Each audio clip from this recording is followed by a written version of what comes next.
our breakfast and baon, nagprito ramig manok ug isda ug lumpia mga mi. Good morning day diha kanimo mga mi. After sa mong breakfast mga mi, nanglakaw na din akong husband ug akong anak.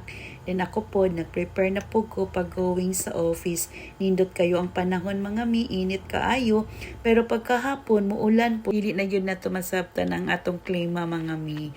Og diri mga mi, before mi maglingkod, maghinlo sa gyud mi sa mong office dayon nag-refill ko sa amo ang printer mga mi kay nami daghang i-print ani.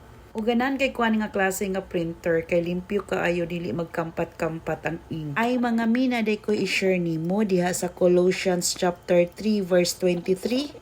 Bisan unsa inyong buhaton, buhata kini sa kinakasing-kasing sa mga inyo kining gibuhat alang sa Ginoo o dili alang sa mga tawo. So mga mi, be faithful lang gyud ta rin, honest ta sa atong trabaho mga. Pag uli sa balay mga mi, humanamig kaon ani din ako sa kwarto, akong gipagapahan akong Bible. Og thank you mga mi, bye bye, God bless.